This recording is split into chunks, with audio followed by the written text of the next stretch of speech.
Hello students, एक और नई क्लास में आपका स्वागत है।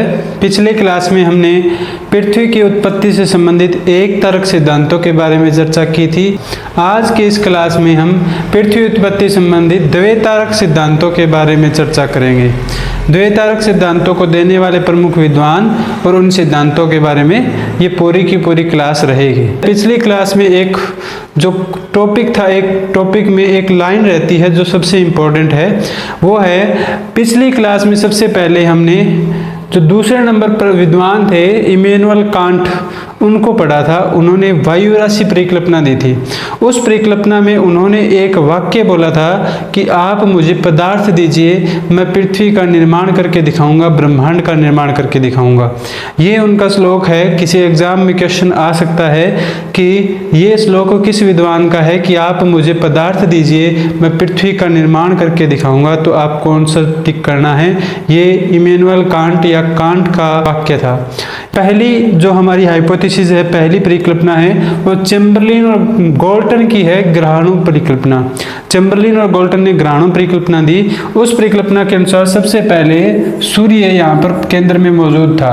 सूर्य के पास ब्रह्मांड से घूमता हुआ एक तारा आया और घूमते घूमते सूर्य के पास से जब गुजरा तो सूर्य से एक फिलामेंट के आकार में लपलपाता हुआ पदार्थ बाहर निकला, क्योंकि सूर्य गर्म और तरल अवस्था में था और तारे के गुरुत्वाकर्षण के कारण ये इस प्रकार से पदार्थ निकला जो आगे चल करके बिखर गया और 9 अलग ग्रहों में टूट गया।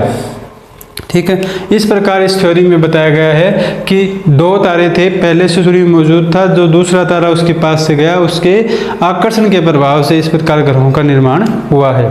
दूसरी हाइपोथेसिस है, दूसरा सिद्धांत है, वो जीन्स और जेफरीज की ज्वारीय परिकल्पना है। इस परिकल्पना में भी कुछ ऐसा ही सिद्धांत, कुछ ऐसी ही बात कही गई है, लेकिन इसमें अलग तरीके से बताया गया है।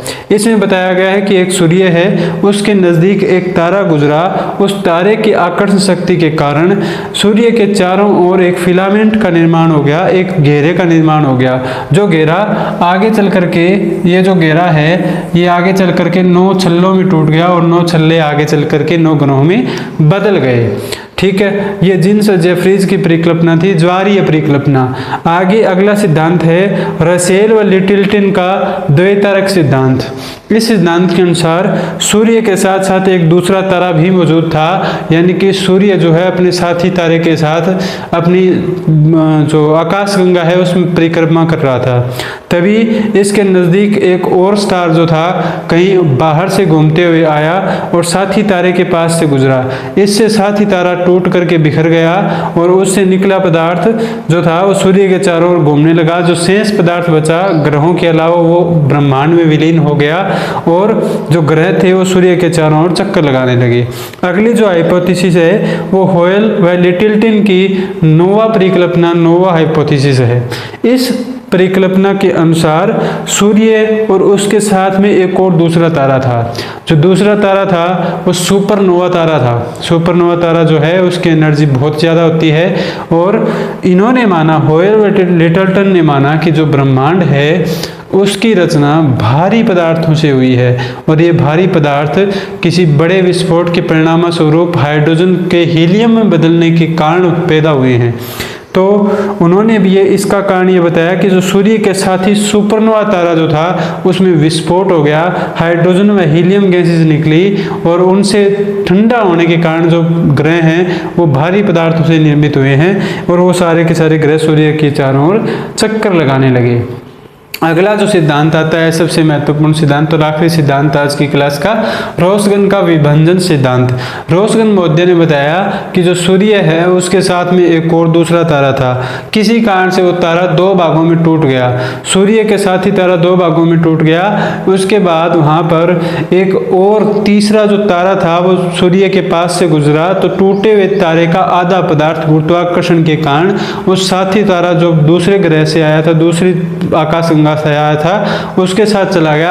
बाकी जो बचा हुआ आधा पदार्थ था वो सूर्य के चारों ओर चक्कर लगाने लगा। इस प्रकार ये रोसगन का विभंजन सिद्धांत था। आज तक हमने जितने भी सिद्धांत हैं वो पुराने प्राचीन जितने भी सिद्धांत वो आज कवर कर लिए हैं। अगली जो क्लास रहेगी उसमें बिग बैंग थ्योरी की जिक्र किया जाएगा। बिग बैंग थ्योरी का। ठीक है, अब तक देखने के लिए धन्यवाद। Thank you so much.